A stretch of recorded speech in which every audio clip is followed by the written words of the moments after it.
Well, hello and welcome back, my body language buddies. My name is Jesus Enrique Rosas. I'm the body language guy, and welcome to episode 117 of the Jesus Enrique Rosas Show. We are live through YouTube, Rumble, and on X, and in every podcasting platform around 1 hour after this show ends, in Spotify, on Apple Podcasts, and in Amazon Music podcast as well. Remember that the easiest way to support my channel is as easy as just going and liking and subscribing. It doesn't get easier than that. And while you're at it, remember to share my videos with your family and friends. Will be greatly appreciated. Just getting started right now. Just getting my voice warm up because we have a packed show. I don't know how long it's going to last. Nobody has an idea. Maybe 2 hours, maybe 2 hours and a bit more, because this is all that we have for today. Let's review all the topics. A bit of Elizabeth Warren, just a bit of say Wikipedia, just a bit of that. Deepak Chopra and the Epstein files. It's gonna be nice for so many people. I see that my connection is not that good. Let me see if it stabilizes. My connection has to stabilize. Let me see. All right. Bill and Hillary Clinton will testify about the Epstein investigation. How about that? We will have that as well. The true relationship between Donald Trump and Jeffrey Epstein. So maybe people can remember the actual details. This thing that was found in somebody's butt in a hospital in France, we need to address this because this is breaking news. Dan Bongino, you know that I was mentioning Dan Bongino yesterday, that he was coming back to podcasting. I was wondering what did he say, and he basically confirmed something that I said just yesterday. But that was interesting. We're going to be addressing that as well. New unearthed video footage of CNN doing a ride-along with ICE from 2016. Oh, from the Obama years. How about that? Mamdani and more deaths by the freezing weather in New York City. This is tragic, but not unexpected because of, well, it's Mamdani and he's a socialist. That's what happened with socialist people. Bill Gates and Jeffrey Epstein were, let's say, setting up some kind of a grift around pandemics a few years before COVID-19. Yeah, this is going to be intense. This one is going to be intense. The main topic of today's show, which is the title that you just saw, we're going to talk about that wonderful launch that took place over the tunnels of terror. And this is going to be just a trigger warning. This topic is going to be quite dark and disturbing. What's more, attorneys for alleged victims of late sex offender Jeffrey Epstein are urging two federal judges in New York to order the immediate takedown of the files. They want the files taken down. I don't understand how that works, but they want that. We're going to mention Megan because, yeah, Megan is a classic here on the Body Language Guy channel. We can't leave Megan out of this. Have to mention something about her. This is something classic. Megan is going to feel bad if we don't do it. And this is finally going to have a new CEO. Let's see what that means. Maybe if we have time, we will address a couple memes here, and also the interesting fact that 76% of Black Americans want voter ID. So maybe 76% of Black Americans are racists? How does that work exactly? I don't know, but remember that the most important thing about this show is that it is 100% live. I will be reacting to your comments right here. I see you every single super chat and super sticker on YouTube. I will read and I will make sure to highlight your comments. And if I see a witty comment at the right moment at the right place, I will highlight it. So let's begin. Ready to begin. Let's talk about Pocahontas. This is already brief rapid fire topics while we get warm up. At a black tie dinner at the Alfalfa Club, President Trump joked that Elizabeth Pocahontas Warren was set to attend but couldn't find her reservation. All right, that was nice. That was a nice joke. That was a good one. I laughed a lot with that one. Some people are pointing out that Elizabeth Warren's husband, or more exactly, ex-husband, was or is in the Epstein files. Senator Warren probably danced around John Deaton's Jeffrey Epstein comment because her ex-husband, Jim Warren, was on the Lolita Express flight manifests. But to be fair, she divorced him in 1978. So that was quite a while ago. So how can you blame her? Still, she made sure to throw some shade over the Department of Justice. Elizabeth Warren had no comment when reporters asked her why her husband appeared in the latest Epstein file dump more than a dozen times. Those documents have not been authenticated, she said. Warren said through a spokesperson, "I wouldn't trust anything from this Department of Justice." Warren was one of the more outspoken senators on the issue, demanded they be released as recently as a few days ago. How they spin it real quick. Yeah, this is what they do. But again, she divorced the guy more than what? It was like in another ice age. It was a really long time ago. So we can't blame her. I think that we can blame her for the actions of that guy. Renee Good was confirmed to be a member of the extremist Signal secret chat network that is organizing the insurgency in Minneapolis. So, yeah, everybody was proven right. These are domestic terrorists, organized, and they should be prosecuted. They should be locked up and prosecuted. Something has to be done about this. I identified an account using the name and photo of Renee Good in the Defend the 612 Signal neighborhood chat where she lived. After her death and the media attention that followed, organizers began encouraging nicknames and greater anonymity. That is very convenient. Of course, that's always going to be convenient. Just go for anonymity. Make sure to have absolutely no trace to be able to, so authorities can't locate you. But it's gonna happen. Maybe you can stay at home. Maybe you can send a strongly worded tweet, and that would be much better than risking your life out there. Brian Remmel, it is all over for Wikipedia. And this is the thing that I was commenting yesterday and in past live streams about Jeffrey Epstein spending tens of thousands of dollars only in SEO. That is, there's being able to appear, let's say, not that bad in search rankings in Google. But not only that, there's email in which he was writing to somebody to modify his Wikipedia page and remove everything that implied that he was a convicted PDF file. How about that? So Wikipedia is compromised. We know that from a long time ago, but we did not know that Epstein had literally paid for his records to be removed. They have all sorts of protection around your mugshot picture on Wiki, and so we are hacking Wiki now to remove it and replace it with the photo that you sent, which will have the headline: Jeffrey Epstein, businessman, philanthropist. That's it. Epstein was paying for this. By the way, we also took out you in the sex offender category and removed the headline in beginning sentence from Wiki that also stated sex offender. And now it just reads businessman and philanthropist. How convenient is that? Again, this guy really wanted people to forget.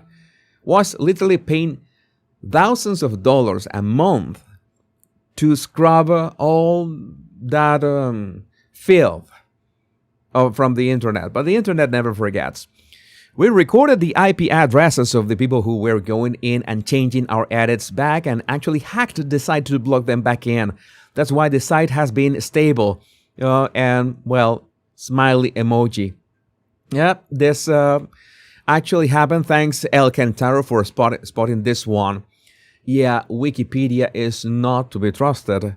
Grokipedia might Wikipedia is the way to go, and I appear in Wikipedia, by the way.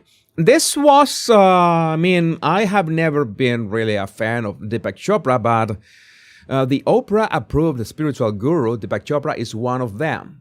Deepak writes to Epstein, "My biological needs are met occasionally." All right. What is this about? And just in case if you haven't identified him, have you read books from Deepak Chopra? I bet so many of you have. That's nothing to be ashamed about. So many things that we don't know about the people who we're hanging out with. There's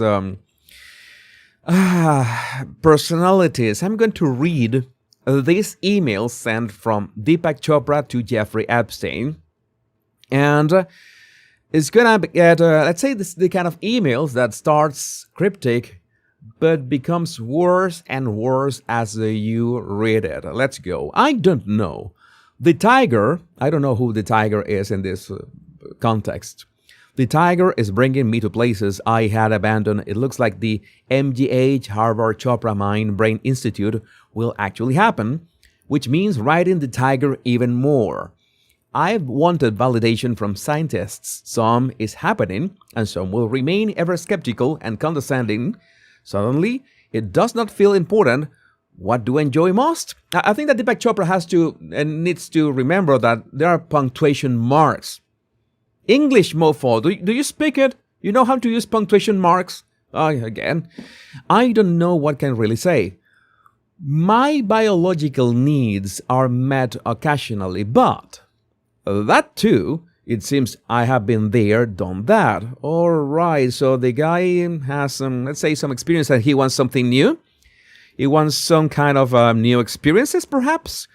I have 3 more books to write, and then we'll be done with that as well. I will be going for 1 week silence at the end of this month with a small group, maybe some more clarity than I do enjoy, the company of younger, intellectually sharp and self-aware women, and love to engage with them to inspire and stimulate them. And a nice heart emoji at the end. I mean, these emojis at the end of these communications are everything. Yeah, I enjoy the company of younger, intellectual, sharp, and self-aware women and love to engage with them to inspire and stimulate them. I have an idea. That maybe he's not there for the intellectually sharp part. I have no idea. I have 0 idea. But I do have an idea why, let's say, Bill and Hillary Clinton have to, face the music. I think that I can say that way. They have to face the music because Breaking Bill and Hillary Clinton have now agreed to testify in the House Epstein investigation as per New York Times. This comes 2 days prior to a vote in the House to hold them in criminal contempt for ignoring the subpoena. Make the testimony public, no closed-door hearings. So I would really appreciate that. That would be body language gold. I want to watch that. That would be like a special. We would watch that. We would dedicate an entire live stream show for that one, for those two. But they had, that they believe that they have this privilege as maybe because they were presidents of the United States. Oh, sorry. So only Bill was president of the United States. Forget about that part. And they had these demands, such as, thanks to Sherry Unfiltered, the Clintons tried to narrow Epstein-related questions so tightly that Bill Clinton could avoid discussing Epstein. So he was going to be interrogated about Epstein, but he wanted to not talk about Epstein. You know how it is. You request something that is unrequestable, but you go for it anyway. Not talk about Ghislaine Maxwell, not talk about favor trading, and not talk about media suppression. So now we want to hear about that. The Clintons tried to rewrite the rules, and they also asked for a voluntary interview instead of sworn testimony, which that would allow Bill Clinton to say, I am not going to answer this or that question. No, this is going to be an actual sworn testimony. Also, withdrawal of the subpoena before testifying, no luck. A pause on contempt proceedings, no luck as well. A hard 4-hour time limit, so this could go as long as it is required. This is going to be great. 30-minute alternating question blocks. I don't know if that's applicable. A personal transcriber of Clinton's choosing. No video recording. I would suffer with that decision. I don't want that. I want the video recording, everything. I want 4K, close up on Bill's face and Hillary's face. I can stomach it. Written statements for Hillary Clinton instead of appearing in person. So she wanted to essentially send a letter. She didn't want to go in person. Congress said no. No carve-outs, no special rules, no special treatment. Testify under oath. Thank you, Representative of Comer. And in fact, there was a video, exclusive footage. Watch Bill Clinton's empty chair deposition after he refused to appear. Chairman Rep. James Comer, it's a shame. The Oversight Committee will now initiate contempt of Congress proceedings against the former president for defying the law. This was back in January 13. So Bill and Hillary are finding out. Bill and Hillary and finding out. And yes, they're trying to dodge contempt by requesting special treatment. I found this interesting. There was this, I'm going to highlight this. Your proposal for the committee to conduct a transcribed interview with President Clinton in lieu of a deposition under oath and to withdraw its deposition subpoena and contempt resolution prior to that transcribed interview is not reasonable. Well, that is a very polite way of saying, well, you go F yourself. You're going to come here, you're going to bring your arse here, you're going to stick your arse to the chair, and we will grill every single white hair out of your head. Yeah, that's what they're going to do. That is, the translation of what this means. As you know, a transcribed interview is voluntary, meaning that the subject may refuse to answer questions, absent any assertion of privilege or constitutional right. Yeah, that is boring. That is not what's going to happen.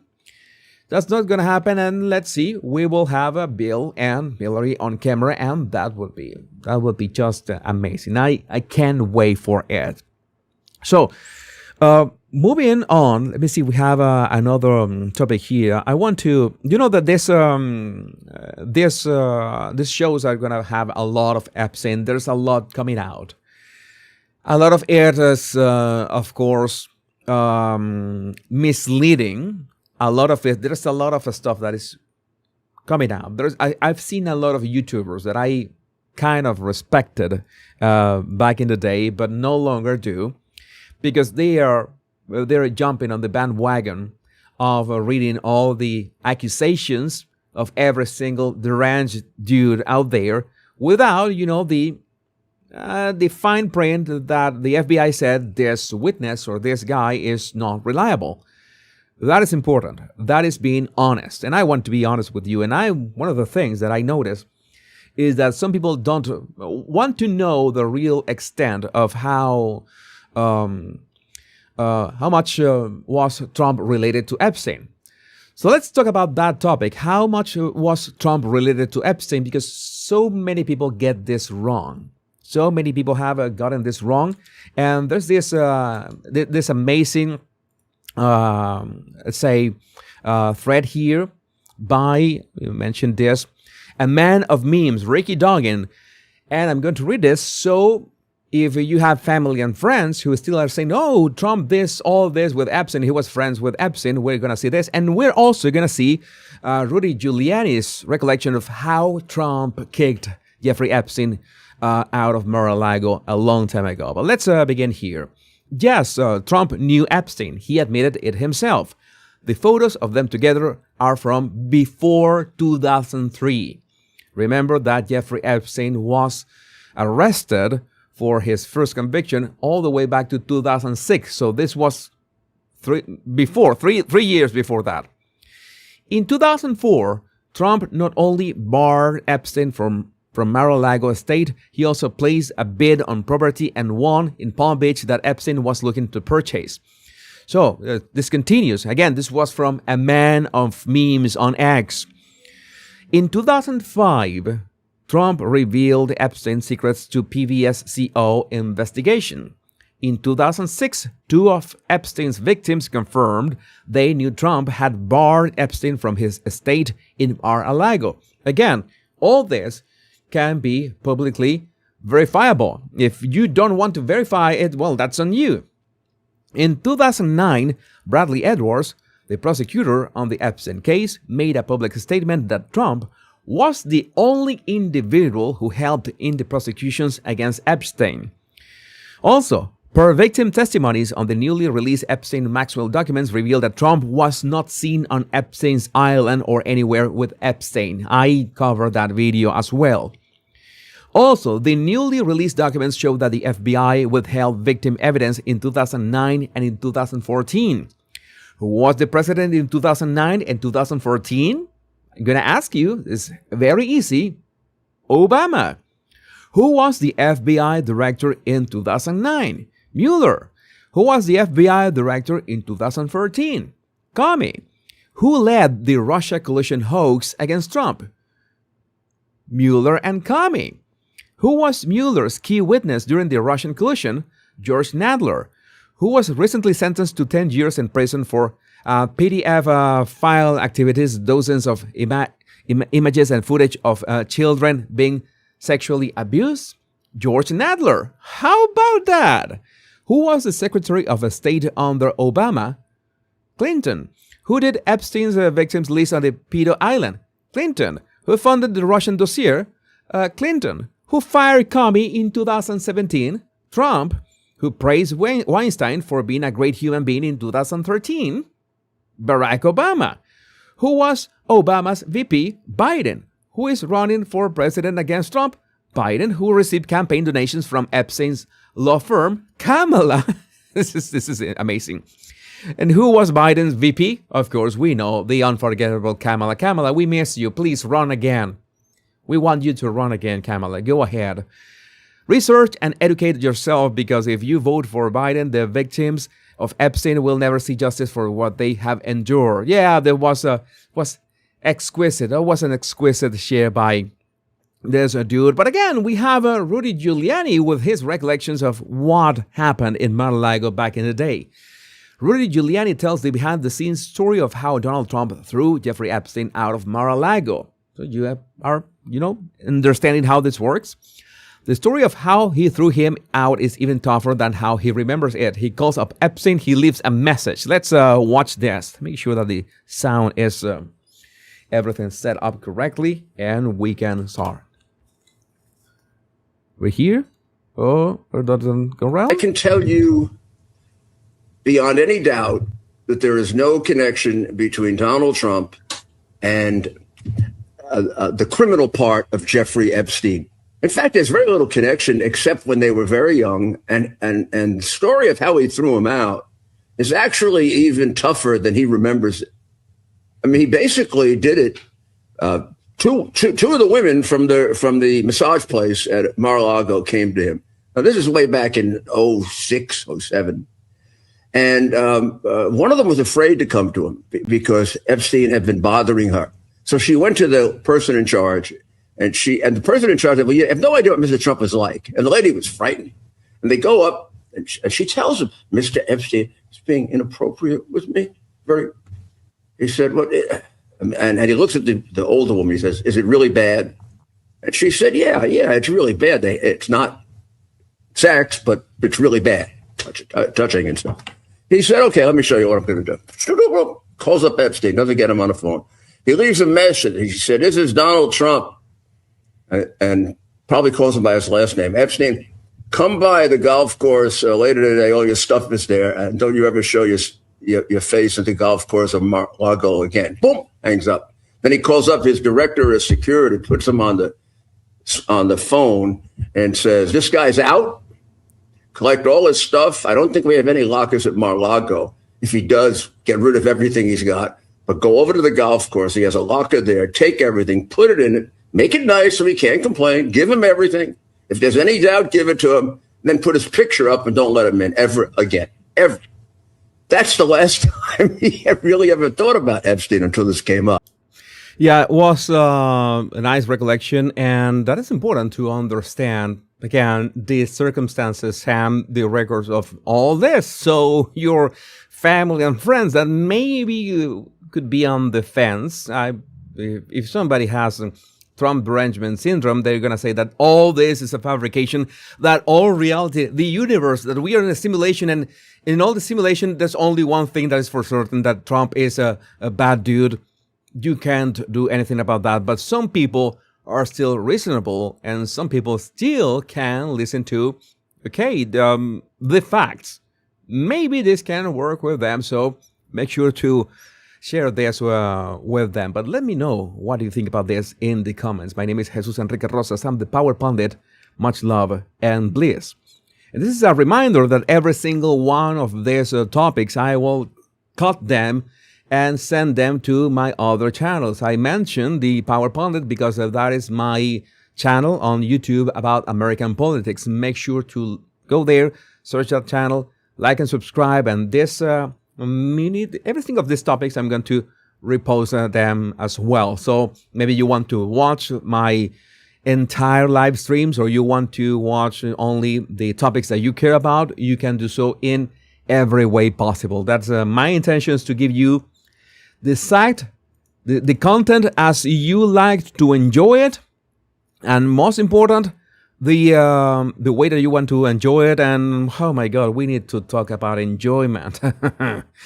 We need to talk about enjoyment, and what kind of enjoyment we need to talk about. I sometimes leave these kind of topics. I sometimes leave this kind of topics for last, but now when we're talking about enjoyment, we need to address this, say this freak of story. What is this? I don't know. Sometimes people have to understand that sometimes people have make bad decisions in their lives, and this sounds like a very bad decision to me. Hospital evacuated after 8-inch World War I artillery shell discovered in patient's butt. All right, you can see. We needed some other thing for reference, but this is 8 inches was like 20 centimeters or something like that. Is my understanding. I don't remember if I think, yeah, it's like 20 centimeters. We have the whole thing, the whole story here. Hospital evacuated. What is this? He had some explosive indigestion. I wouldn't call it indigestion. This says a hospital in France was evacuated after a male patient arrived with a World War I artillery shell lodged in his backside. What? According to the bombshell report, good one, the unnamed 24-year-old had been rushed to the Ranguil Accident and Emergency Unit in Toulouse late Saturday night. The poor fellow was in a state of extreme discomfort. What? It's extreme discomfort is an understatement. Having inserted a large object up his rectum, an insider source said. All right. Okay. Surgeons conducted emergency surgery, during which they discovered the shocking source of his pain, a live 8-inch bombshell from 1918 that had been lodged inside him. You know that can happen. You know, the accidents happen. Maybe you have some World War I military ordnance hanging around in your house, and all of a sudden, for things of destiny, you step on a banana peel and sleep, and just things happen, right? Right? I don't know. I want to imagine that chance has to do something with this. But no, this was completely on purpose. This what? Fearing a potential fire in the hall. Good one as well. A very good right. You should give a raise to your writers. And hospital, medical personnel alerted the bomb squad and fire brigade and evacuated the facility. Meanwhile, a security perimeter was formed around the medical center as the authorities investigated the explosive situation. Fortunately, The retro munition was also pointed and over an inch wide. Why should we know about this? Well, we need the details. We need the details so we make sure that this doesn't happen to anybody with a brain. Was not deemed a threat. The bomb disposal experts took the shell with them while the patient, I guess that was a collaboration between the bomb squad and the biohazard unit, because that thing was not only live but compromised. While the patient, a French national, remained at the hospital so he could recover from surgery. It was unclear how the antique ordnance ended up in the man's posterior, but experts suspected the combustible could have been the result of a party stunt gone awry. Party stunt. All right, so this was at a party. What kind of party? It could be like Epstein parties? Oh no, the shell-shocked patient. That's a good one as well.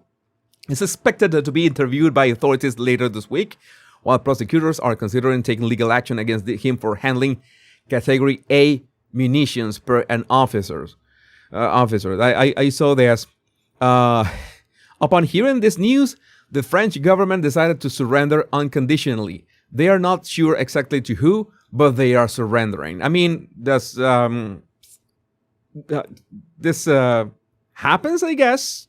I don't know, but let me know what do you think about this in the comments. This is crazy stuff. My name is Jesus Enrique Rosas. There's no body language in here, only imagination. Much love and bliss. What the F? I mean, that was absolutely crazy, absolutely crazy. And by the way, I'm talking about crazy things. I'm not saying that he's gonna be talking about crazy stuff. Maybe he will. But I need to mention, I had mentioned Dan Bongino yesterday because he was coming back to podcasting and he had this first 2-hour show and he was revealing all this stuff. And I was interested to know what did he have to say about this? What was going on at the FBI? And especially, of course, what did he know about the Epstein files? And I was glad to find out that he said something that was pretty much like what were my conclusions being outside of the FBI. This is something that, in fact, many people thought would happen because of the Epstein files. It was a level 10 problem. It was never going to please everyone. And this is Dan Bongino's words about the Epstein files. But it was a level 10 problem. It was never going to please everyone. The person I thought at the time who nailed what the issues were with this was our good friend Mike Davis. I'll play the CNN one, the clip next, but throw up Davis's tweet. There were a ton of problems with this. There was grand jury material. There was, he put this out. He's anyone who rapes kids deserves the death penalty. Amen. Here's the problem with the Epstein mess. The FBI doesn't have the evidence many thought it did. I want to see the files, folks. I said, don't let it go. I meant it. We got elected. We looked at it. The file was not, what was in there was not what we thought would be in there. There are not tapes with powerful men raping kids. There is not a list. Epstein's Rolodex was already public. The file's largely unreleasable for many reasons, including grand jury material, which they're moving to get a lot of that out. That is one thing that we're going to address, the lack of videos of powerful people sexually abusing kids. I'm going to address that on a later topic. That is something that we absolutely need to talk about, and the theory of why the FBI doesn't have any sort of video of that nature. Court records under seal, child pornography that was downloaded from the internet. You can read the rest of it. Protection of victims. We obviously don't want victims' names out there. Here's another one. Keep that up for a second. Double or triple hearsay. You're seeing it now. You're seeing on Twitter, like, this guy said Joey Bag of Donuts, cut this woman with a razor, or this young girl while raping her. And you're like, wow, that's a really horrible story. It's terrible. And then you find out Joey Bag of Donuts was some famous athlete who was playing a game in Phoenix that night. Like, a lot of this stuff was just people called, not all, by the way, not all of it. This is an extremely serious case. Let me be crystal clear. But that doesn't mean every single tip that came in, had any kind of veracity to it at all. A lot of the stuff was clearly debunked. So that's what I told you. yesterday that Trump was ultimately right about this being a hoax crafted by Democrats, because the Democrats were the ones who opened that FBI tip line for everything regarding Epstein, and everybody went crazy with that tip line, sending all this, let's say, making this bag of absolute misleading tips that now are being weaponized by countless content creators right now to push narratives that obviously are there. The fine print is there, but they still want to run with it.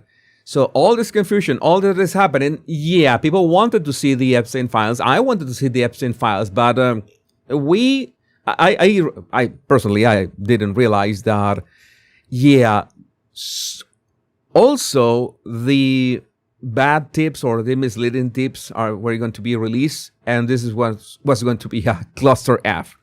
And this has been a cluster F. And on the other hand, the release has allowed us to, let's say, find out things about, let's say, like Peter Attia, that people are saying, oh, Peter Attia is the current Prince Andrew. You remember that Prince Andrew back in the day was the only one who was tied to Epstein and was photographed with Epstein, and he was like the scapegoat of everything.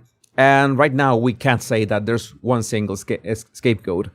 There's a lot of people, there's a lot of names. You might not have a tidy list in, I don't know, Microsoft Excel and all of the sort, but we do have a list of people who were in contact with Epstein and in very strange and disgusting circumstances. Many of them not illegal per se, but yeah, they will have to answer to the public opinion in one way or another. And that's what Dan Bongino was saying. Yeah, this was going to be a mess one way or another. He said, does anyone believe Bondi, Patel, or Bongino would cover up for Bill Clinton or Bill Gates? Didn't even make sense. I was all over this case on my show. The Trump DOJ wanted to be fully transparent, but it couldn't at the time for the reasons above. It's not going to satisfy many, and that's fine.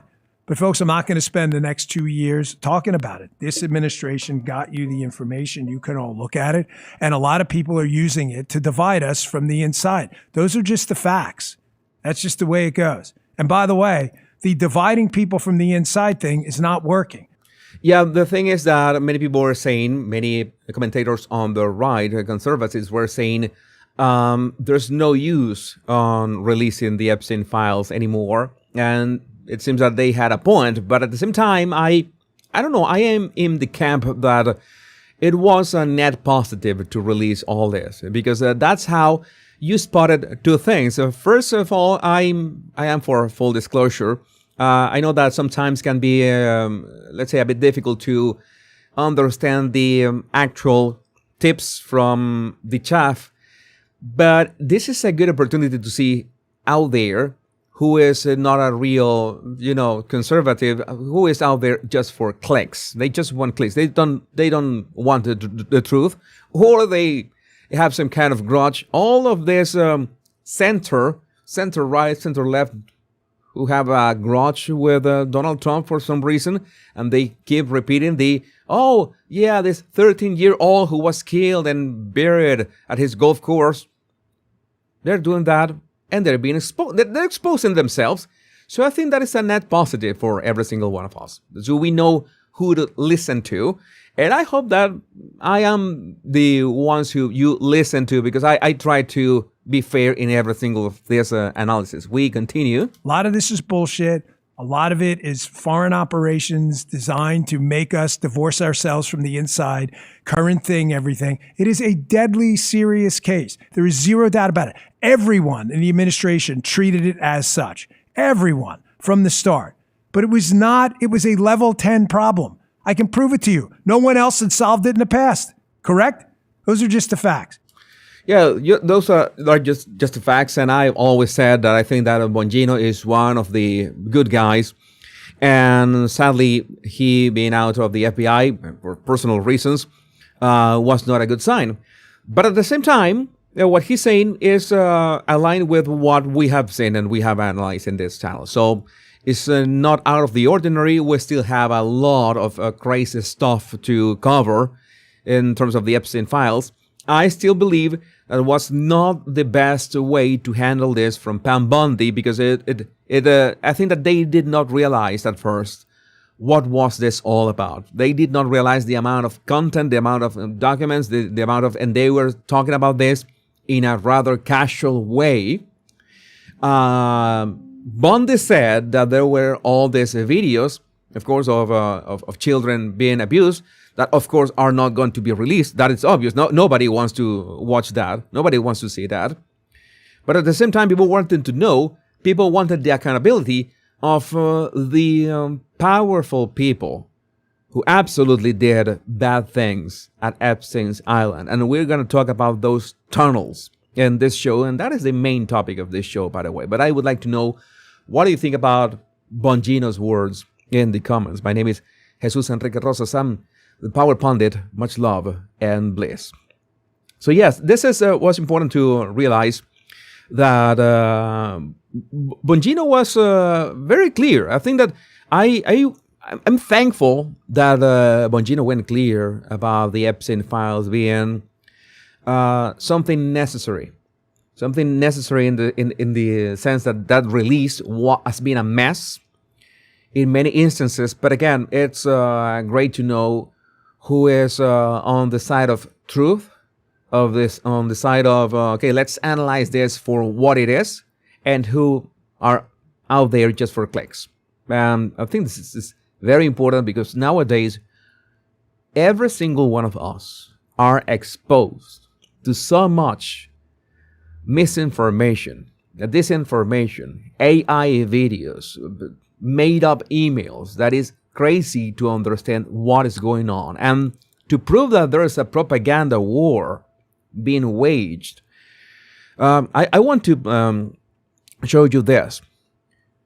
This is the ultimate proof that there's a propaganda war being waged, especially when it comes to immigration and ICE. You know that all the demonization of ICE nowadays, that this is the Gestapo of Donald Trump, that he's doing all this to destroy America. This is not what the Constitution said. So back in the day, you know that ICE has existed for decades.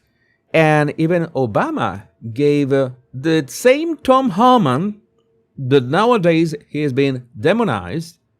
Obama gave him a medal. And we have this a video here shared by Town Hall. Breaking new unearthed video footage of CNN doing a ride-along with ICE from 2016, where they are supporting operations. And to be clear, supporting operations of ICE. And the same ICE that was deporting people back then, and the same ICE that today is being labeled like this fascist paramilitary organization or something like that. This is the kind of hypocrisy and the kind of propaganda that nobody should fall for. And this is the kind of videos that you can also share with your family and friends who are on the fence about what is going on. That is ICE's purpose, to focus on criminals and make the community safer by taking criminals out. TDS and ICE derangement has broken the left. So let's watch this to see what this all about. Attack one, guys. An immigration and customs enforcement team gears up for another long day, pursuing undocumented immigrants who have been convicted of crimes in the U.S. I find it funny that they say undercover in a sanctuary city, and CNN back in the day, this is what from 2016, they put sanctuary city in quotation marks, in quotes, sanctuary city. Oh, interesting. In the U.S., ICE agents mistakenly arrest the target's brother. In the process of talking to him in the vehicle, he then said, "Oh, no, I'm actually so-and-so. Who you're looking for is over here, this other address." He led us to that address, and we were able to actually arrest the individual. Do you have evidence, right, that he's using a fake identity, or? That is correct. We believe he's been using a U.S. citizen's identity to live and work. He has an Illinois driver's license. Third target, he... Notice, chill, no no crying, no screaming. They're doing their job, and even CNN is asking, civilized questions about this. He has an unauthorized use of a weapon, which was a firearm. He has a couple DUIs. He is a criminal. He has extensive criminal history. And by taking him out of the community, it's making the community safer. And that's ICE's purpose, is to focus on criminals and community safety by taking these recidivist criminals out of our communities. Yeah, that is ICE's work all the way back. So many people, I have realized that so many people think, they genuinely believe that ICE was created in Trump's, ask your family and friends, and ask them the question: how long do you think ICE has been around? So you would be surprised. I have seen reports about this, and I wouldn't be surprised that many people don't get that this has existed for decades under every single other administration, but in this case, because of Trump derangement syndrome, they want to frame this as the most evil thing that has ever happened in the United States. Well, as a journalist, I saw you really leaning in there. What are you? What's going through your curious. mind? Yeah, I mean, like the game's changed, right? The language changed, the positions have changed. I think we've learned a lot about Minneapolis over the past 5 years, going back to George Floyd. And one thing that I learned about its police department, based on its population, I wonder if they're understaffed or 100%, like less than full civil support. Minneapolis has a population of 428,000. They have 600 sworn officers. Oakland, California has relatively the same amount population-wise. They have 700. Wichita, Kansas, 650. Tulsa, Oklahoma, 800. New Orleans, fewer people, 1,000 cops. Miami, Florida, about the same, 2,000 cops. So again, this has been for so long. And by the way, this is something that everybody has been waiting for. I'm pleased to announce that Secretary Kristi Noem, I just spoke with the real Tom Homan, ICE Director, CBP Commissioner, effective immediately. We are deploying body cameras to every officer in the field in Minneapolis. We got body cameras for everyone. You get a camera, you get a body camera, you get a body camera. As funding is available, the body camera program will be expanded nationwide. We will rapidly acquire and deploy body cameras to DHS law enforcement across the country. Department of Homeland Security, the most transparent administration in American history. Thank you, President Trump. Make America safe again. This is what everybody wants. And I'm pretty sure that what everybody is asking for, you know how body cameras have... I made a video, by the way. I made a video, and I posted that video on my Crime and Coroner channel. Usually, if we talk about body camera footage, I'm going to post that in that channel.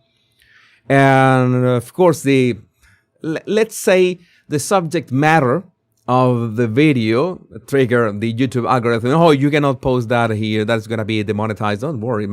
I know that my Crime Coroner channel, I put the heavy stuff in there. I'm used to that. But that is the ironic thing, that body cameras, instead of, being able to expose the grief and the injustice of police officers and how all these people who were being arrested are victims, no, expose exact opposite. So it's going to be really fun from now on. But let me know, what do you think about this in the comments? My name is Jesus Enrique Rosas. I'm the Power Pundit. Much love and bliss. So I have noticed, I don't know on your end, I have noticed that I have some hiccups on my internet connection. My internet connection is holding up, but let me know if on your side you can have access to all this. You can see the show correctly. This is my main concern. It's my main concern that you get to watch the show. Let me know if you see anything. I have no way of fixing it from here, but I'm seeing that the connection is holding up. YouTube is giving me some warnings every now and then, but we are ready to continue. I think that we are ready to continue. Let's go with this. because we are here to talk about the grift. Here to talk about the grift of, let's say, health. They talk about Bill Gates, Jeffrey Epstein, the World Health Organization, all this. This is going to be as dark as you can imagine because, health has become a business for some time. You're going to say that it's something new, but the business, let's say from 2019 and 2020 especially, from that moment to here has been really good for a big pharma. So, oh my God, preparing for pandemics. Let's discuss next steps. There are these emails between Bill Gates and Jeffrey Epstein that have been exposed, in which, let's say, please find attached a draft agenda for the meeting on preparing for pandemics as requested. And this was from 2015. All right. Let's discuss next steps. For example, how to officially involve the World Health Organization and ICRC as a co-branding. Best regards and hope we can pull this off. This is the kind of things that Bill Gates kept reaching out to Epstein for, reasons. And well, that's in 2022, Bill Gates says that Jeffrey Epstein was an evil person, but that he met with Epstein after his sexual assault conviction because of global health. It seems that everybody has an alibi or justification or an explanation of why did they kept picking up the phone when Epstein called. Why did they kept picking up the phone? Everybody has this outrageous explanation, and this is Bill Gates, I guess. I have analyzed Bill Gates a number of times in this channel, but I have never seen this video, so maybe this is going to be another body language analysis of Bill Gates. I have to ask you about Jeffrey Epstein. Melinda mentioned that was one of the strains, your relationship with him. And strains, okay. Why? I guess the question is real simple. I mean, why did you continue to meet with him? When you met him, he was already a convicted sex offender. I really had never watched this video. I don't know. Shout out to Maze Moore on X. Is the one who finds these gems out there. And do you regret that? I certainly made a huge mistake. How many times have we heard that? I deeply regret. I made a huge mistake. We should play some kind of drinking game that every time somebody says some of these words, we drink a shot of tequila. We would have a cirrhosis in 15 minutes. We will have I don't know, there's something worse than that. Not only meet him in the first place, but I met with him a number of times. I had a goal of raising money for global health. I didn't realize that in a meeting with him almost downplayed the incredibly awful things he did. I notice a shoulder shrug right there. Notice how he raises his right shoulder. He's defensive. Look at this. I'm going to play this without sound in slow motion. Pay attention to his right shoulder, how it raises. There he goes. Hey, yeah, he is very defensive about that. While he says the words, what are you saying there, Bill? Almost downplayed the... He downplayed. He's saying that he downplayed. So he's acknowledging that he knew what was, Epstein's conviction about, and he downplayed that. How can you downplay? I'm going to say the words again because it's something that we need to repeat over and over again with each one of this analysis. How can you downplay soliciting and both soliciting and giving underage procuring, soliciting and procuring underage prostitution? How do you downplay that? How does that happen?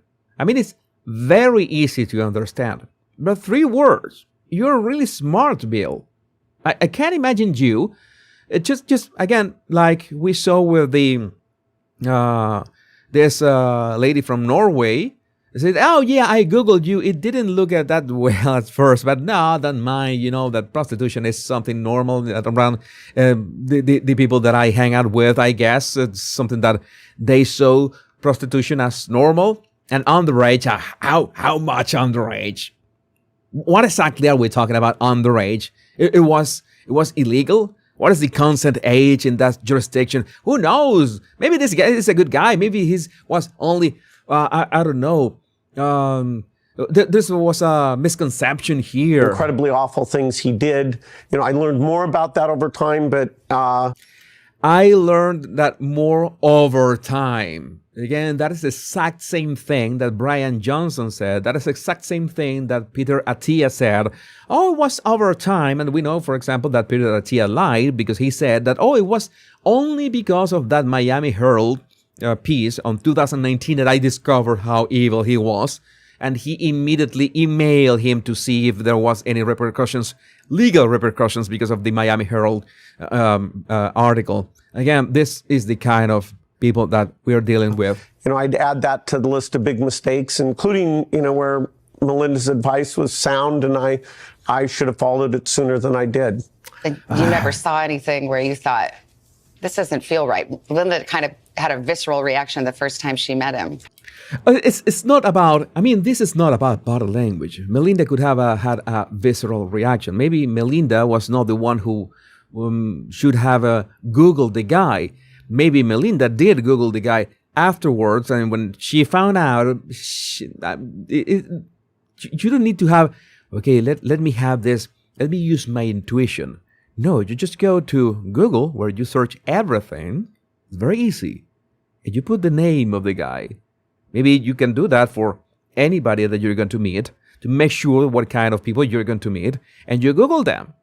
And you find a bit more about them, and maybe you're going to search for the news about them, and maybe you can have a surprise. Maybe you can have a surprise, and maybe that can save a lot of headaches along the way, even if you want to save the world and you can want a healthier world with, preparing for pandemics, That's what he was thinking? No, he was a bad person. Another shoulder shrug in there, right there. You see it, right? This time from single shoulder shrug from the left one. It's so hard to miss. There it is. Oh yeah, he's a bad person. He was a bad person, and he raises that shoulder as in, oh my God, I cannot emphasize that he was a bad person because I am digging my hole more and more. No, he was a bad person, and I had a reason that I thought those meetings would lead to something good, but I shouldn't have done them. Yeah, he was a bad person. I shouldn't have done those meetings, and that's it. That's how you get off of the hook. Right? That's simple, right? There's nothing to see here. We can move along. And so again, I want to share with you. This is important. We need to see this post by Sayer G. The DOJ just released thousands of pages of Epstein files, and buried inside them may be one of the biggest bombshells no one is talking about. The blueprint for a 20-year financial architecture designed to turn pandemics into a profit center. And we know how much COVID-19 was profitable. We're talking about billions, if not trillions of dollars. Offshore vaccine funds, pandemic reinsurance triggers, donor-advised fund structures designed to profit under the cover of charity, simulation programs, career pipelines into pharma and the World Economic Forum.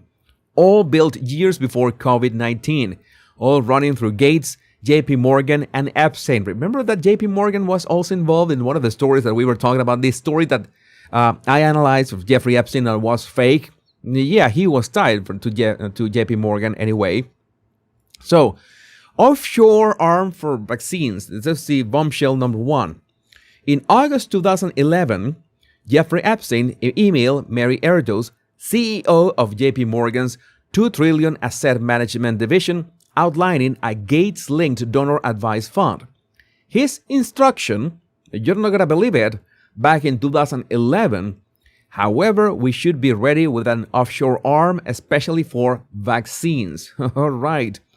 The CEO of JP Morgan Asset Management didn't flag complaints. She asked for answers before the 31st. She got them the same night from a convicted sex offender. So, yeah, So nothing to see here with that conviction. Number 2, the quiet part out loud. Same month, same email chain. Epstein writes to Stanley and Erdos. The tension is making money from a charitable org. Therefore, the money-making parts needs to be arm's length. The architect of this structure, convicted of sex crimes against minors, is explicitly acknowledging that the vehicle is designed to generate profit under the legal cover of charity.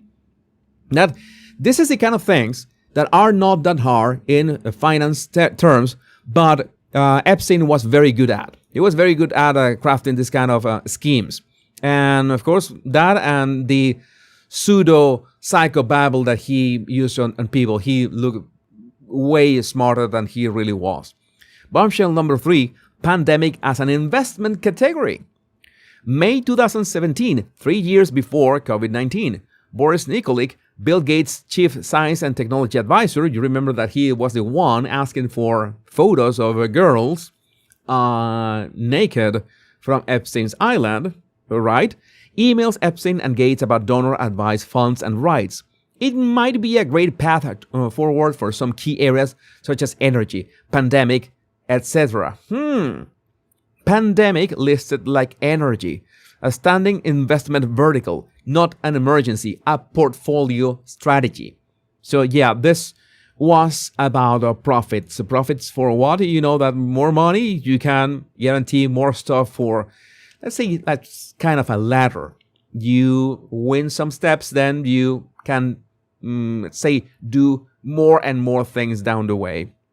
Bombshell number 4, the parametric trigger in January 2017. An iMessage thread from Epstein's phone. An associate lists career options and one sends out. Join Swiss reinsurance team developing health products. Did one for pandemics, help develop parametric trigger. It kept talking about pandemics 2 years before COVID-19. These people knew something. These people absolutely knew something. And also, Gates requested Epstein in writing. This was more than just hanging out. Bill Gates was actively asking for Epstein.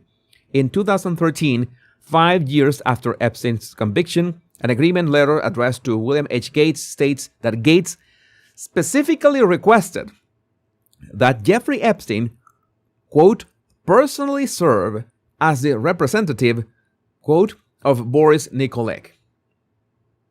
All right? Gates waives conflicts of interest, provides broad indemnification in writing. He had access to every law firm, every advisor, every institution on earth. He chose a registered sex offender and put in on paper. This is the kind of stuff that we are talking about. These people are evil. This is the too long didn't read. These people are evil. No other way to describe it. The question you are not supposed to ask. Nobody builds a fire station after the fire. What these documents reveal is a fire station built beside a factory that stores accelerants owned by the same people who wrote the building code. Patents, simulations, reinsurance triggers, offshore vehicles, career pipelines, all operational before COVID-19. The timing couldn't have been more perfect. The question isn't whether they plan a pandemic. The question is, what structural safeguard existed to ensure they didn't profit from one? That is an excellent question. And make sure that to follow Sayer G on an X. This is the one who wrote this amazing thread. Amazing thread. So this is the kind of stuff that we need to understand. This is the kind of people that we are dealing with. And just to say that close this topic, thanks to Tony Hightspeed, Bill Gates posted this advertisement to vaccine buyers 1 month before COVID. All right, this was in 19 of December 19. Interesting. What did Bill post? What's next for our foundation? I'm particularly excited about what the next year could mean for one of the best buys in global health vaccines. All right, so that is interesting. That is interesting, but again, oh my God, it's a lot of a couple more things here. I think we can skip this one. So for this moment, there's a lot to unpack. But I would like to know I would like to know what do you think about this in the comments, and I'm pretty sure you're going to be very eloquent about this. My name is Jesus Enrique Rosas. I'm the body language guy. Much love and bliss. Yeah, this people where is absolutely prepare for all this stuff, and now we need to address the tunnels of terror. I'm going to wait a little. Let me drink a bit of water. I've been testing some special teas for my voice. I've been working really well, but we're going to continue right now. 20 seconds.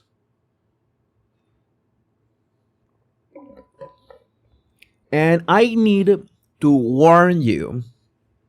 There is a warning that the next topic is really triggering in many ways.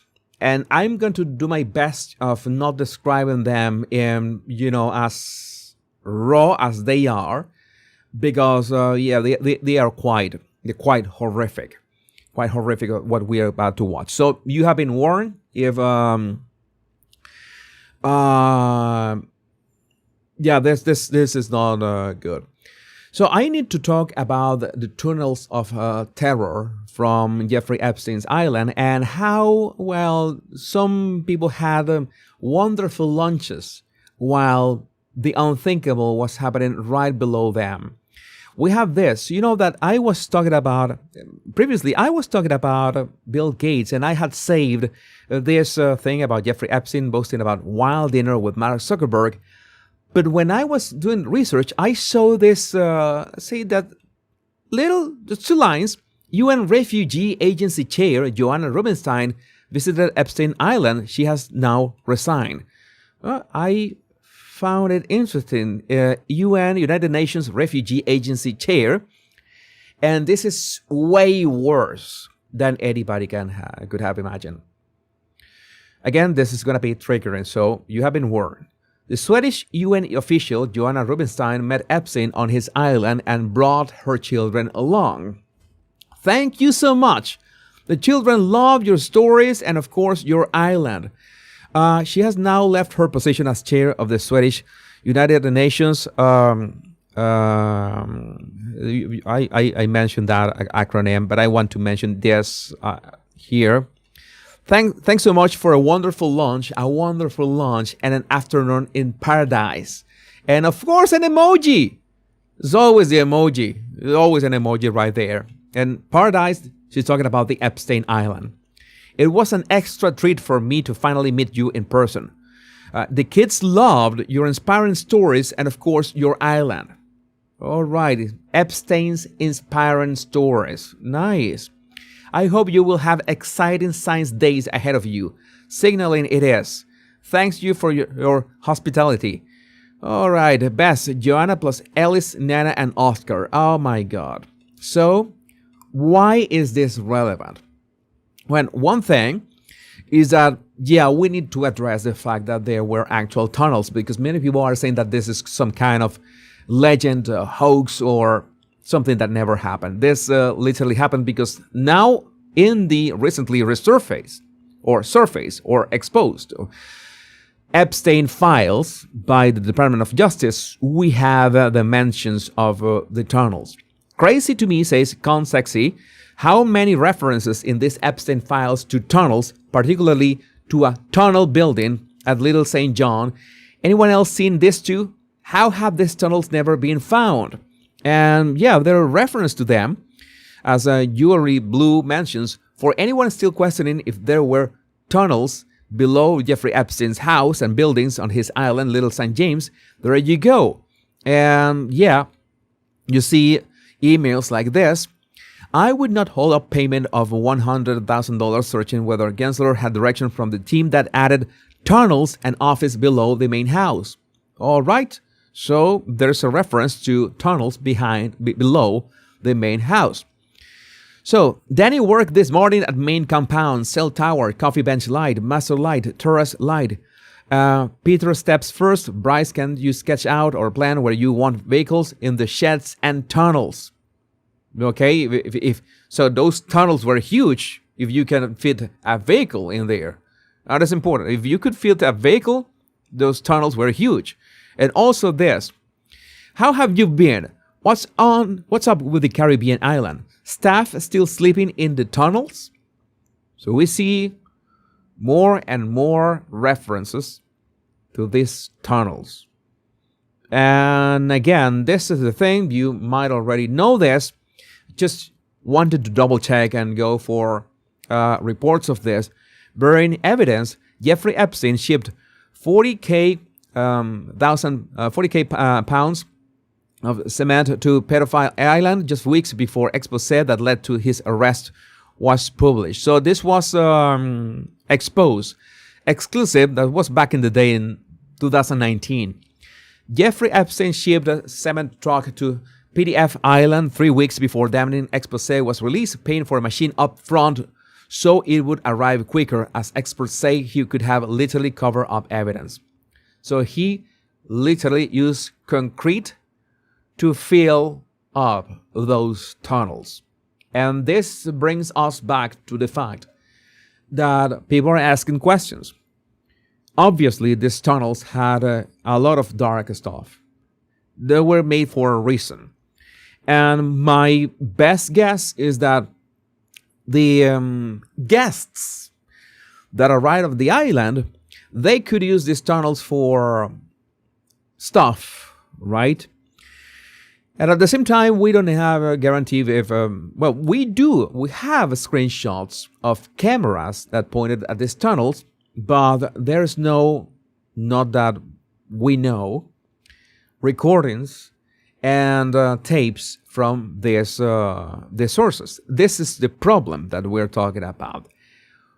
What is my theory is that I don't think that he thought, that Epstein thought that this could have been, let's say, saved in a proper way, or I don't know, stored in a proper way, and he destroyed everything. He destroyed the tunnels, he destroyed the cameras, he destroyed the recordings, he destroyed everything.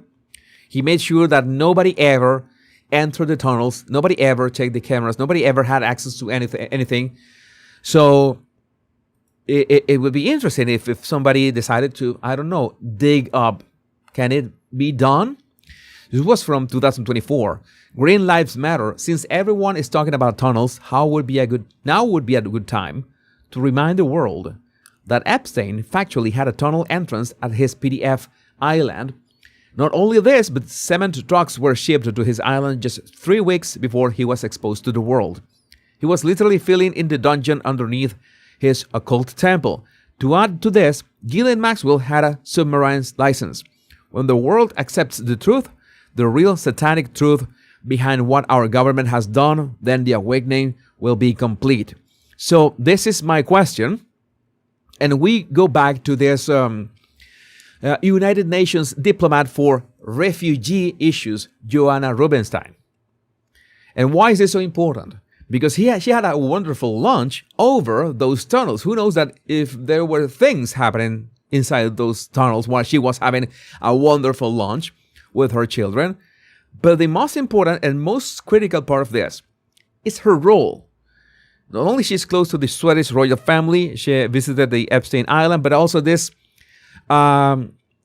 she went to the island fully aware of his conviction, as Jeffrey Epstein, as Bill Gates did, Peter Attia did, so many people knew about this, who Jeffrey Epstein was. They not only kept going to his parties, they went to his island, and she is and has been a board member for several children organizations. This is the concerning thing.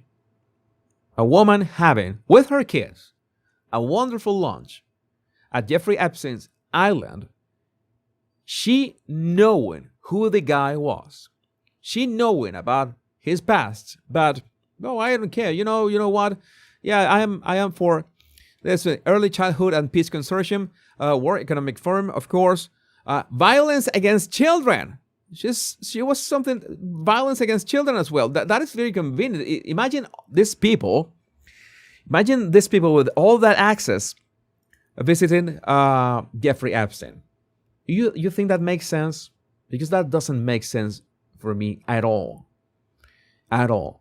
Children in need with the Queen, that is. She also took husbands, Ellis, and the children with her to Peter Island.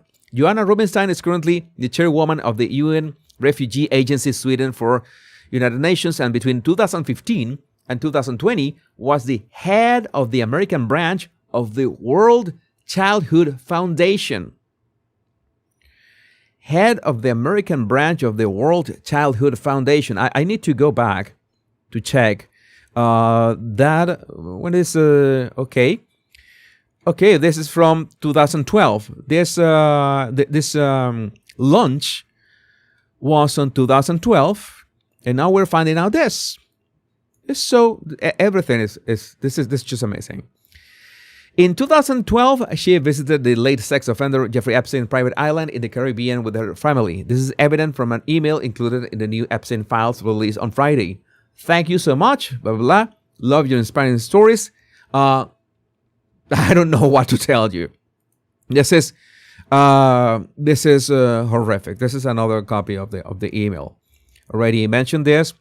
This is the thing I didn't know if I should mention this, because I am absolutely going to get flagged on YouTube over this, but I'm going to try to suggest. I'm going to put this on the screen, and if you want to know what I'm talking about, you just take a look at the screen, but I'm not going to say that actually. Epstein and Maxwell bury 2 foreign kids who were strangled until they were no longer alive during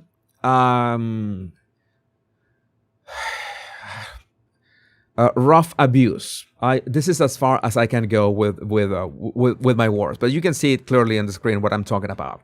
I told you that this was going to be bad.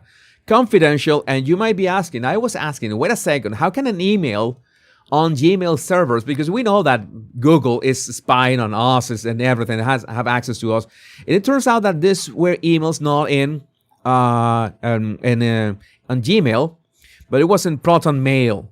All right, Proton Mail, which is a way more confidential.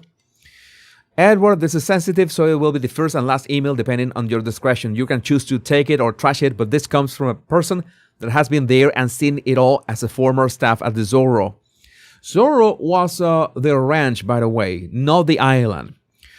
The material below was taken from Jeffrey Epstein's home as my insurance in case of future litigation against Epstein. Sorry, no questions. What is damning about Jeffrey Epstein is yet to be written. Did you know somewhere in the hills outside the Zorro, 2 foreign girls were buried on orders of Jeffrey and Madame Ghislaine? And here are the video footage of Jeffrey Epstein. Again, I'm not going to read this. First intercourse with a minor, threesomes, underage girl,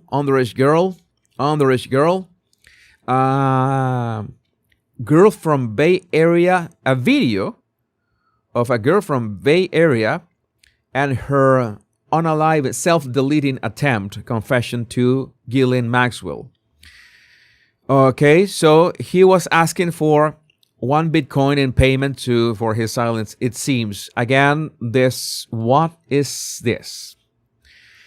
This is the kind of stuff. So I just wanted to mention an example that how can you be all this, that this woman was chairman of all these children's initiatives and these charities and all these organizations, and having lunch with Epstein at his island.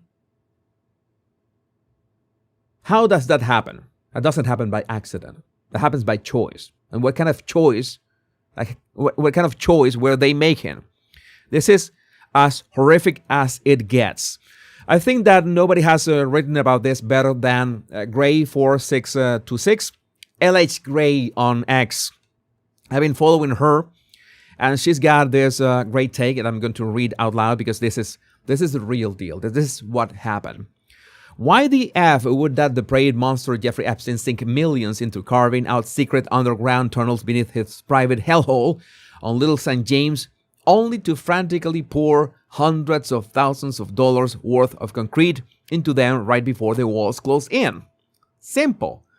Those tunnels were not for storage or staff quarters, like the sanitized bullshit excuses claim.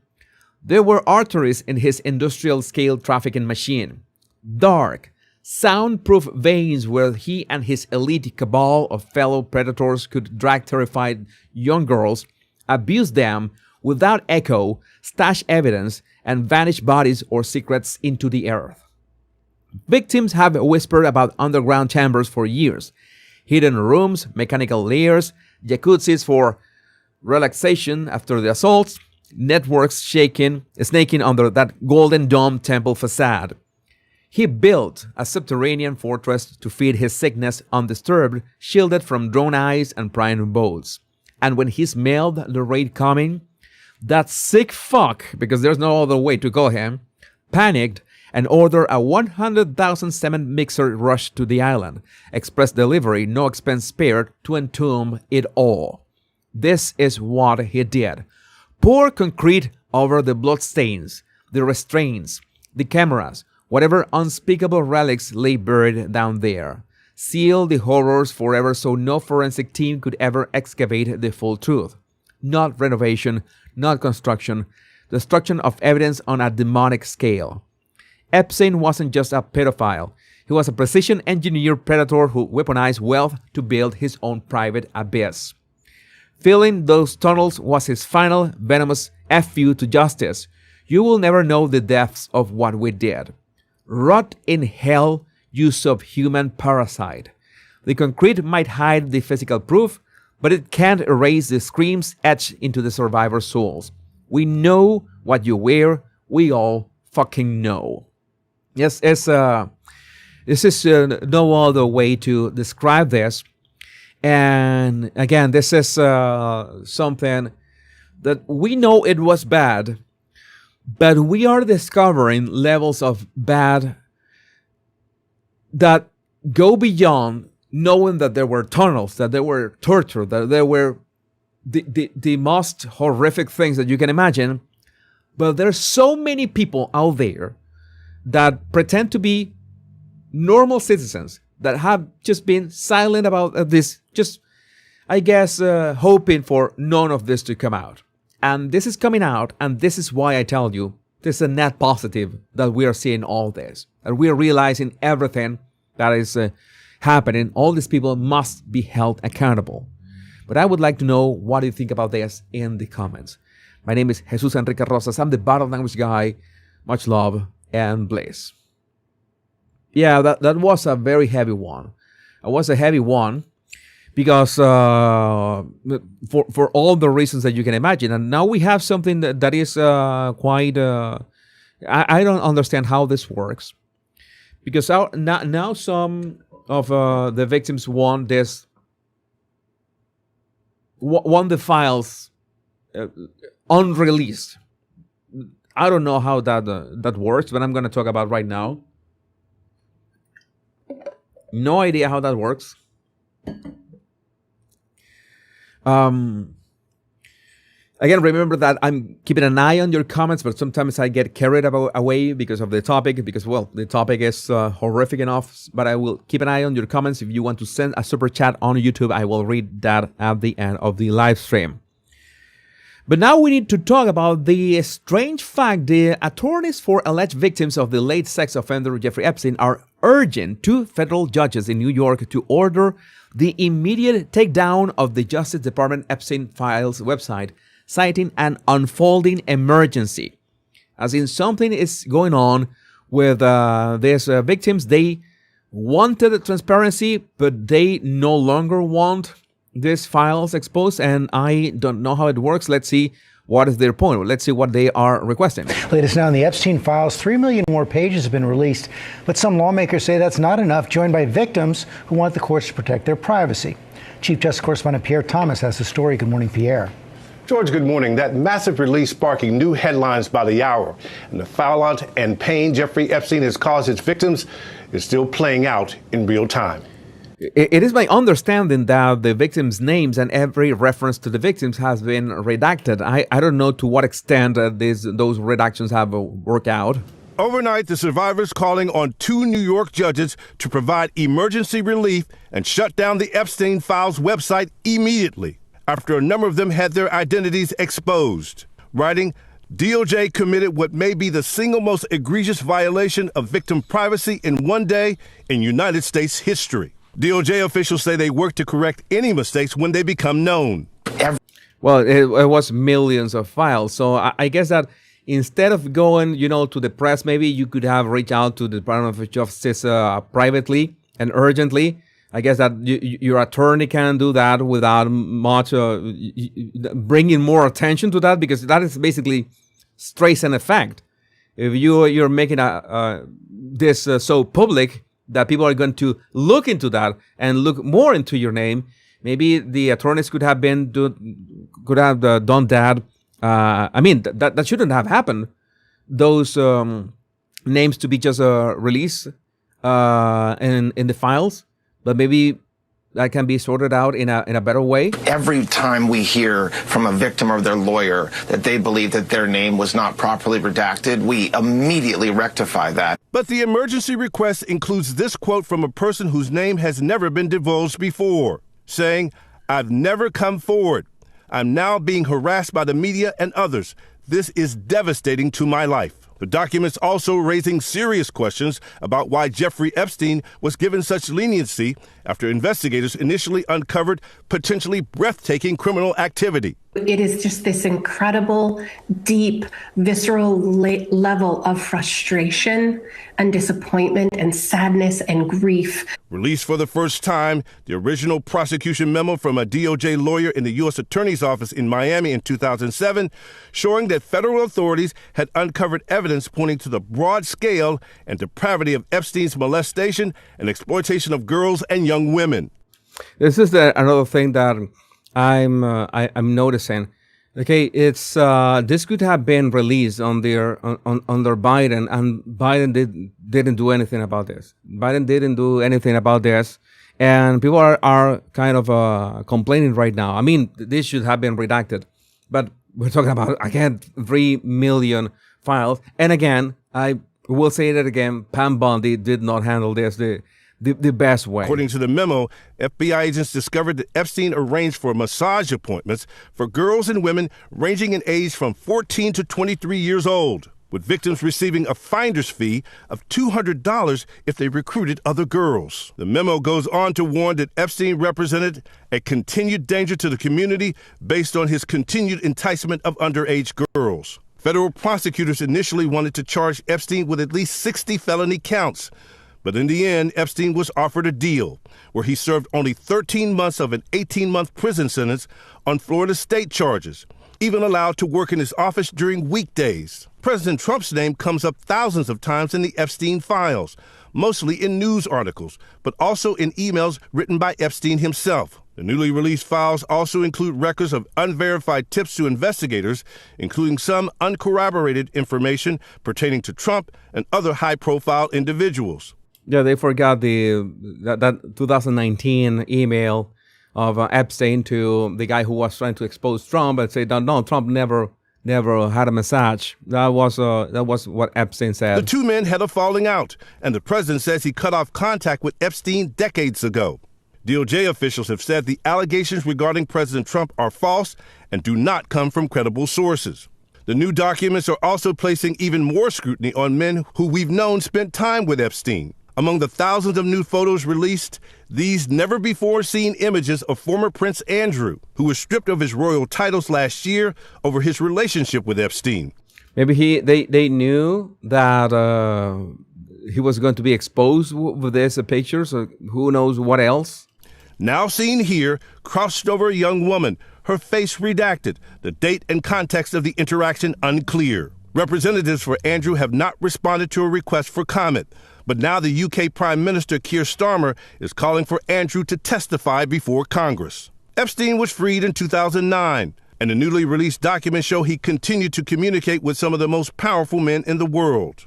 The newly released documents show in 2012 Epstein emailing tech billionaire Elon Musk, allegedly discussing plans for Musk to visit Epstein's private island in the Caribbean. In one email, it appears Musk asked, quote, "What day night will be the wildest party on your island?" Musk says he never went to the island, and this weekend said he has long advocated for the release of files. Epstein had been cozying up to some of the most influential men on the planet since the 1990s. All have denied any wrongdoing and any knowledge of crimes or Epstein targeting children. Oh, they none of them knew. Now, none of them knew. They haven't had no idea, apparently. Yeah, sure.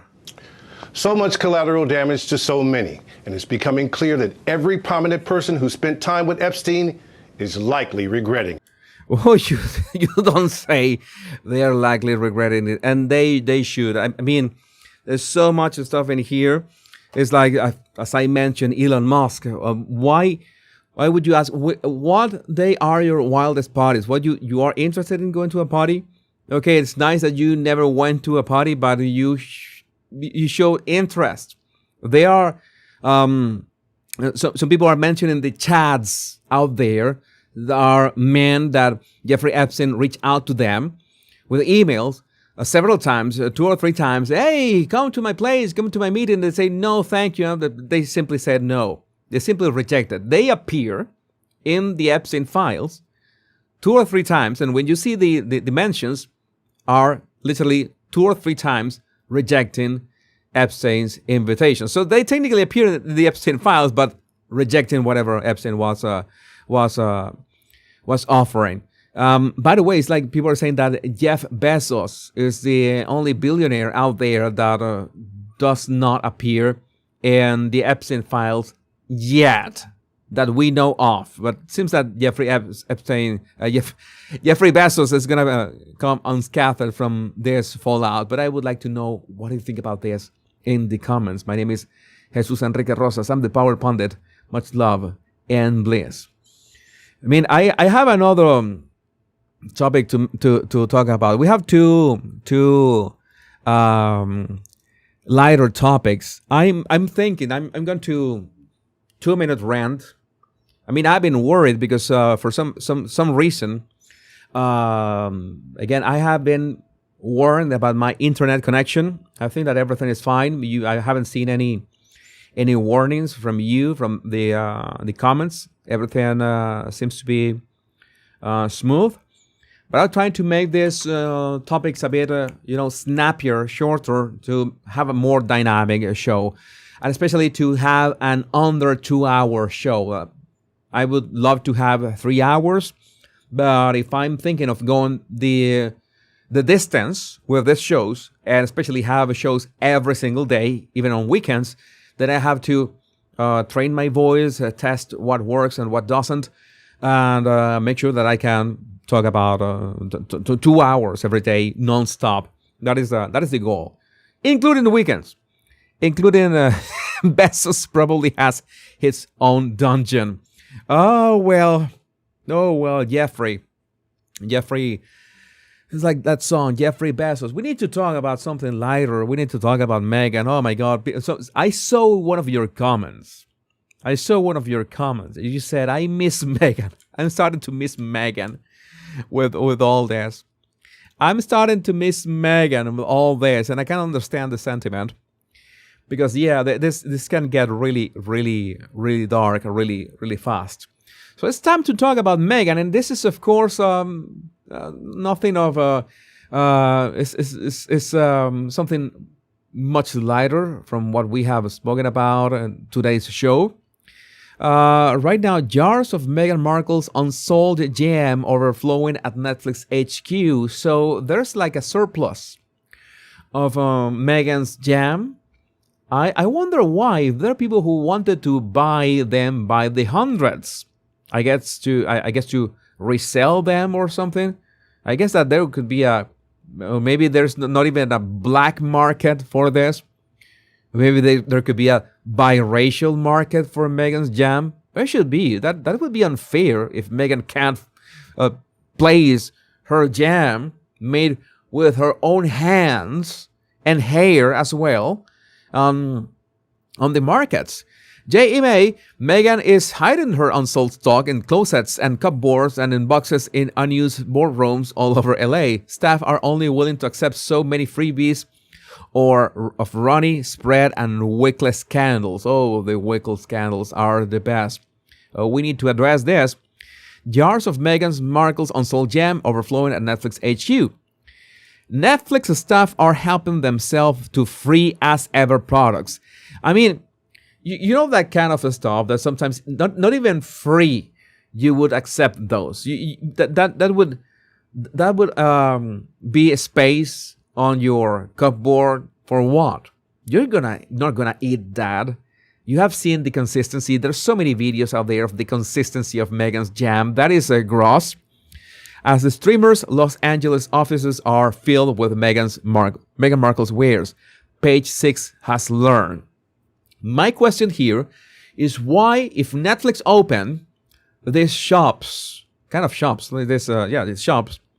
Netflix shops, why don't they sell those jams at their shops? Maybe there's no demand, or maybe they run the numbers, maybe they did the polls, the surveys, and everything, and realized that nobody is interested in buying Meghan's jam. Or maybe that doesn't include. I think that this is a bit confusing. I would take this report with a grain of salt. I am the first one who can make fun of Meghan Markle's businesses. That is something that we can talk about. But I know I think that there's more to this story, because I don't see why Netflix warehouses would be holding Meghan's jams. Apparently, these are two storage rooms, okay, packed with as ever products, said a source. That is not that much. 2 storage rooms. How big are those rooms? That's the question. They're literally just giving it away to employees. One staffer walked out with 10 products for free. Nice. We're told jars of jam, candles, with or without wick, wine, and Meghan's famous flower petal sprinkles, dead flowers for short, are being kept in storage rooms of the Icon Tower and Epic building at the sprawling Netflix campus in Hollywood. Oh, that is so cute. There's so much overstock, confirmed a second source. Page 6 has reached out to Netflix and reps for Markle, who did not immediately return requests for comment. All right. I guess that she's not going to comment at all. She's going to pretend that she's crazy. Oh, this is interesting. I've told you that I have problems with my internet connection, and I'm talking about Meghan right now. And all of a sudden, my internet connection is all green and healthy. It's like, oh, Meghan, thank you. It's like, oh, it's Meghan. Meghan brings, the real connection to my live stream. How nice. This is baffling. I've been spending like close to 2 hours with this yellow light. Your internet connection is failing. And all of a sudden, I talk about Meghan, and it goes green. What is this? This is a first. Despite this, we are told as ever inventory was long ago moved to another warehouse and is not stored at Netflix HQ. That would make sense. I don't think why would she store. There's a way. I'm gonna tell you there's a way. Maybe they say, okay, send your stuff, your jams, and maybe we will decide if in these shops, this Netflix shops, actual shops, we will sell them. Maybe they ran the numbers and say that we have other shows that are more popular, other shows that people are more interested in the merch, and we have a limited space, and then they never got Meghan's stuff back. So Meghan sent her stock to stock Netflix shop, but Netflix say, hey, you know what? Other shows like, I don't know, Bridgerton or Stranger Things that people are crazy about, they don't think about you at all, Meghan. I'm sorry to say, but at least I'm talking about you, Meghan. I'm talking about you in my show. That should be something that you should send me some of your jam so I can sell it here, but I won't sell that. I have principles as well. Markle sources were forced to deny the business was in trouble last month after a website glitch revealed unsold inventory of roughly 650,000 items. That was in total of everything. Although now resolved, the site briefly displayed inventory that included approximately 200,000 jars of jam, 30,000 jars of honey, 90,000 candles, 80,000 tins of flower sprinkles, dead flowers, and roughly 70,000 bottles of wine, including Sauvignon Blanc, Rosé, and Brut sparkling wine. All right. The prices, I don't care because I'm not going to buy them. Meghan's site currently boasts a Valentine's Day package, including chocolate, strawberry, and raspberry spread, a candle featuring the scent of water lotus. Lotus. I read something else. I have to check my glasses. Sandalwood and California poppy, alongside hibiscus tea and flower sprinkles, on sale for $185. What? $185 for a Valentine's Day package. Oh my God, this woman has gone insane. It's really insane. Who's going to pay that for that? Who's going to pay $185 plus shipping, the $200 for a Valentine's Day package? Is that for your ex? Maybe that would be a nice gift for your ex. According to posts shared on Reddit, users alleged they could uncover total stock counts by adding large quantities of individual items to their shopping carts. All right. So this is this is basically what I see here, but the 185 is gross. 300 comments. We see the comments.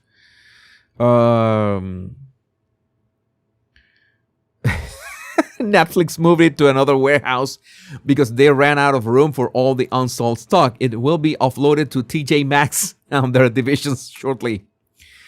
Oh my God! It's maybe I don't know where else, but this is this is a bit embarrassing. I mean, that's how I think it happened.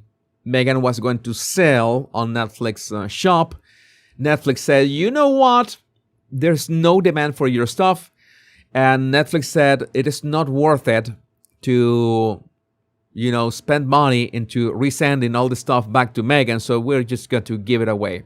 It's cheaper to just give away the unsold stock than to resend the unsold stock to Meghan. That could be a thing. But again, I would love to know what do you think about this in the comments. My name is Jesus Enrique Rosas. I'm the Royal Rogue. Much love and bliss. I need to mention the Royal Rogue because remember that I have my channel dedicated to royals and non-royals as well. There's a video out there of Prince Edward, by the way, who was in Dubai at a summit, at a government summit, and he was asked about Prince Andrew, and he said, well, the most important question here is to think about the victims. And oh my God. So he did not elaborate more about that. So I didn't think that was worth a video. But there's one more thing that might not be a topic in itself, but I wanted to mention. It's one more thing. As Steve Jobs used to mention, there's two things. I'm going to mention this briefly because I want to talk about voting. Do you have internet problems? Okay, so I just want to check out here. So I want to just mention this briefly because I don't have the full scoop on this. But Josh D'Amaro has been named the next CEO of Disney. I don't know how long we've had Bob Iger as CEO of Disney, and you might be asking why, knowing who the CEO of Disney is. Well, the simple reason is that Disney is still a juggernaut when it comes to, let's say, entertainment. You not only have Disney in itself and the parks and the streaming service, you have the Pixar, of course.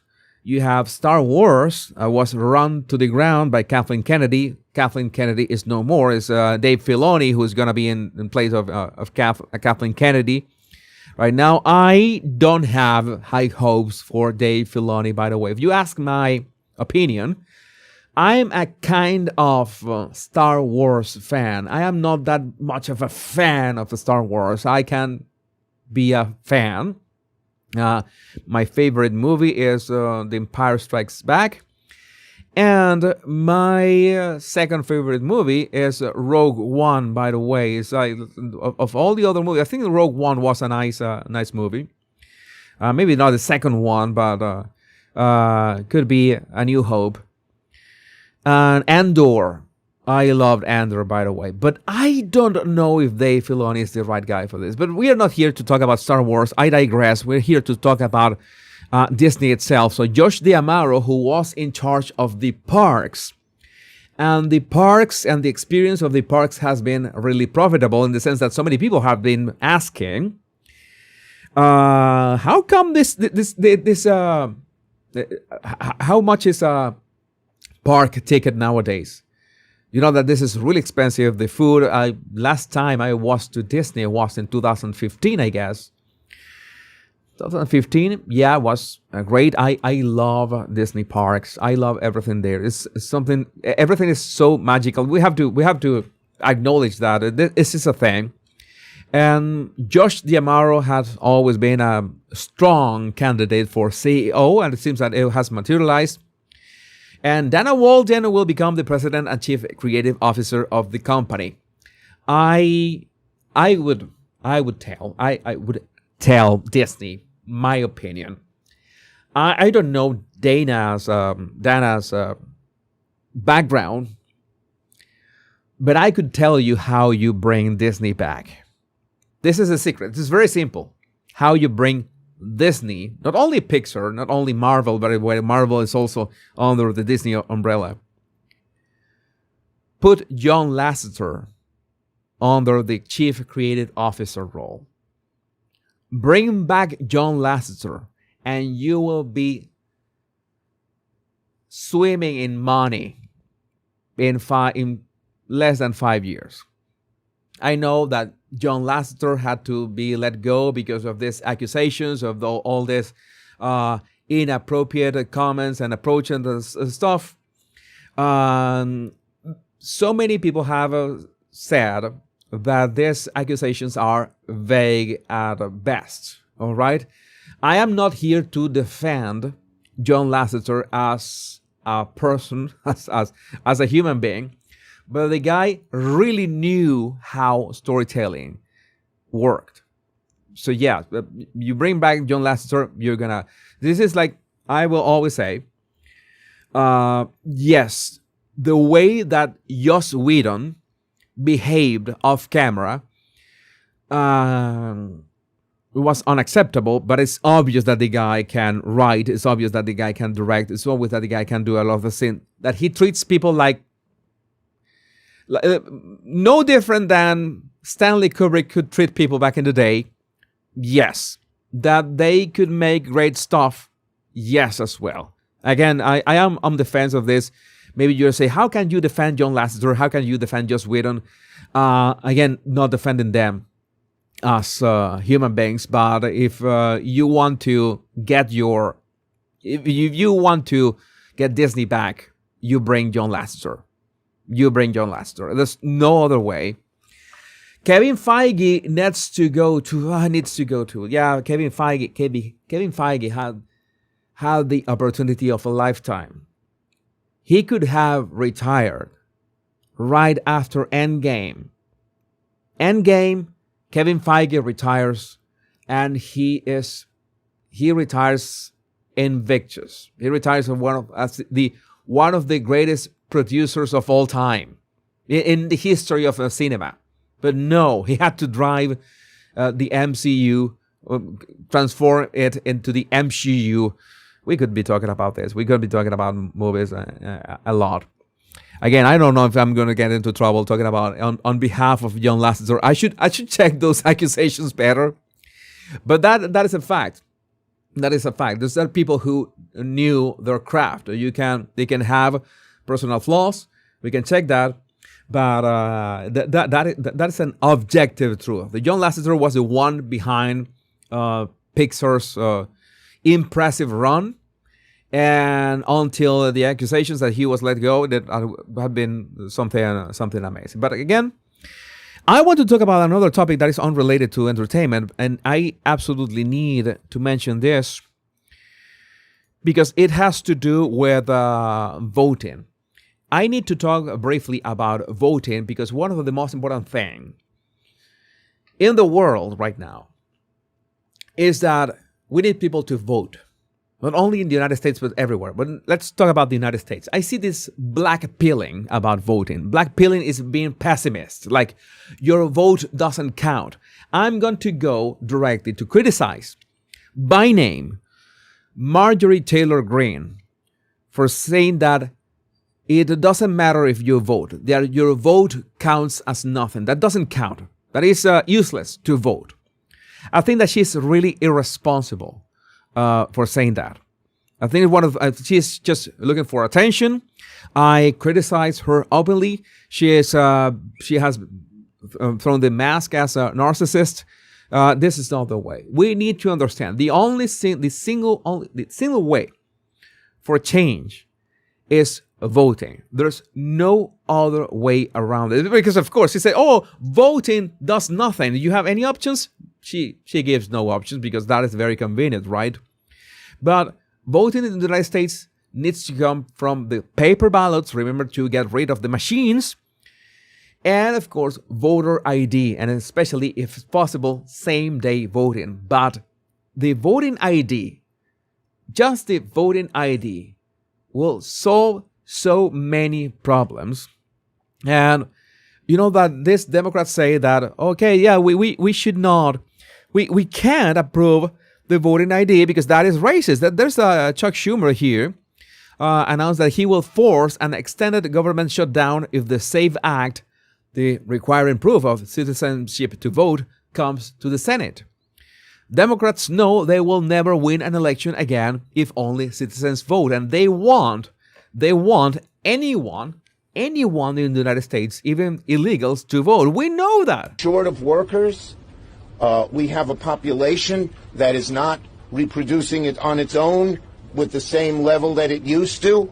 The only way we're going to have a great future in America is if we welcome and embrace immigrants, the dreamers, and all of them. Because our ultimate goal is to help the dreamers, but get a path to citizenship for all 11 million or however many undocumented there are here.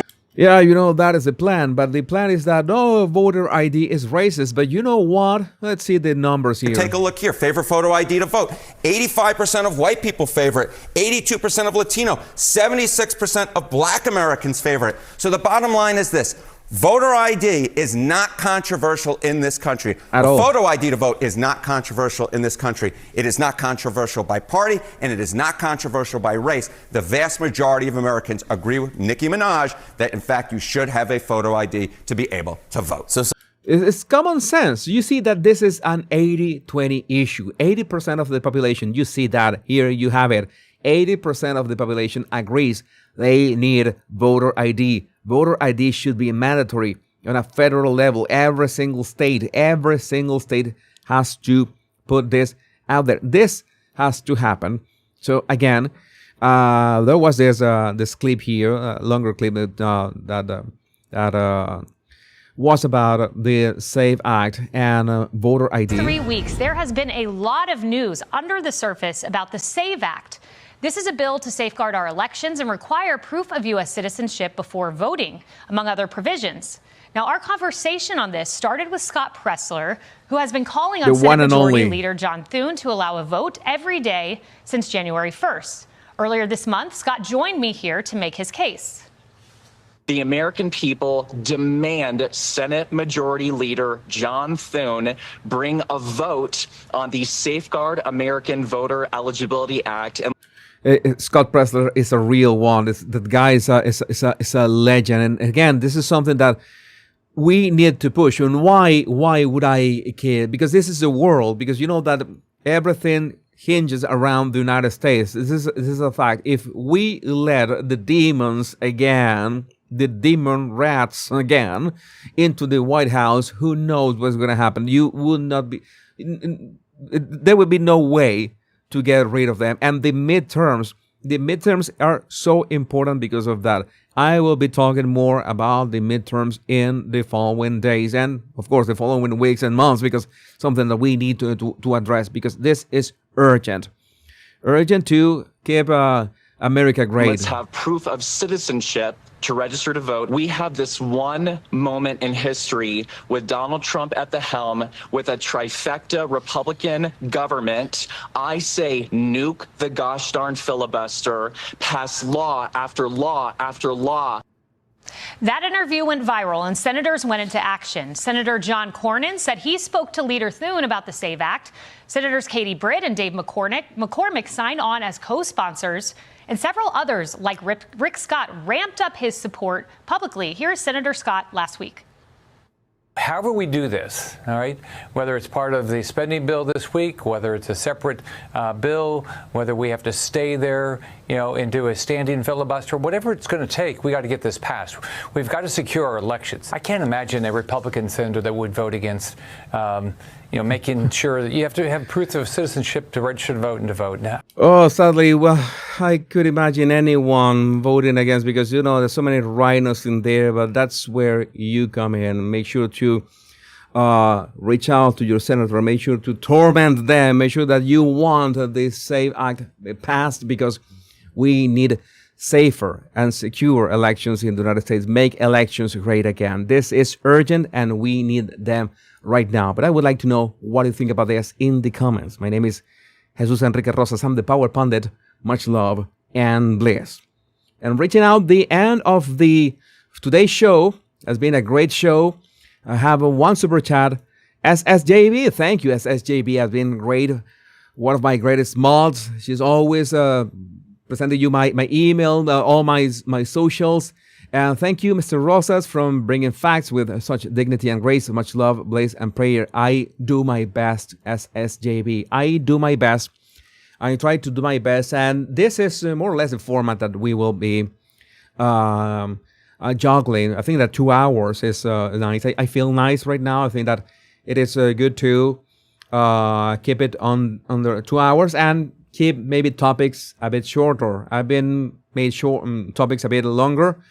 Maybe rapid fire topics. Sometimes there's gonna be one topic, 2 hours or 1 hour. I don't know. It's not that's it depends on the day and the topic. But the idea right here, make sure if you needed to send a tip or any idea or a topic or something that you want to discuss, make sure to reach out to my email in the link in the description of this video.